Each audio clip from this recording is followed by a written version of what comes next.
Baik, bismillahirrahmanirrahim. Ini khusus buat Mas Anang ya, yang kemarin pesan ya.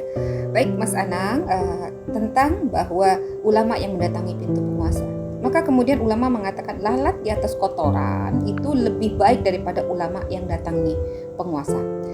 Di tengah hiruk pikuk fitnah akhir zaman, maka umat Islam merindukan sosok alim ulama yang memberikan penerangan untuk melewati suramnya masa fitnah ini. Namun sangat disayangkan dewasa ini mendapatkan sosok yang disebut alim ulama terus atau syekh yang tidak memberikan penerangan, malah mengeluarkan subhat-subhat yang membingungkan umat. Karena itu dikarenakan kedekatan mereka dengan para penguasa, ya. Lalu ia mendukung penguasa,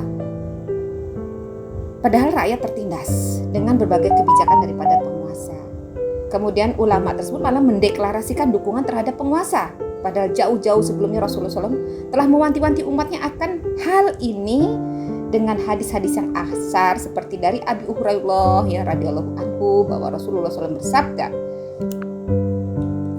ya, orang yang tinggal di pedalaman ya itu maka perangainya keras, dan siapa sibuk dengan berburu maka ia akan lalai, serta siapa yang mendatangi pintu-pintu penguasa itu akan terkena fitnah. Tidak seseorang pun ya semakin dekat dengan penguasa maka akan bertambah jauh dari Allah.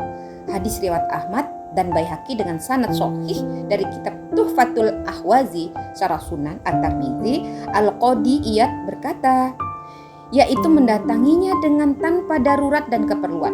Kemudian Al-Munzir berkata, siapa yang mendatangi penguasa dan bermudahanah menjilat maka ia pasti jatuh kepada fitnah. Adapun jika ia tidak bermudahanah, ia memberi nasihat dan menyuruh kepada yang ma'ruf dan melarang dari yang mungkar, maka kedatangannya termasuk jihad yang paling utama dalam kitab Tuhfatul Ahwazi. Ya.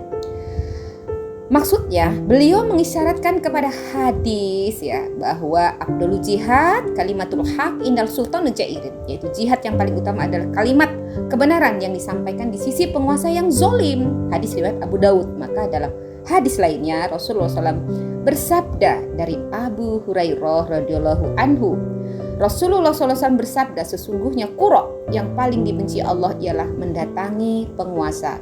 Hadis Ibnu Majah dari Sauban radhiyallahu anhu berkata, ya Rasulullah, apakah saya termasuk ahli bait? Rasulullah pun diam sampai pada ketiga kali beliau menjawab, ya, selama engkau tidak berdiri pada pintu penguasa atau mendatangi penguasa dan meminta padanya.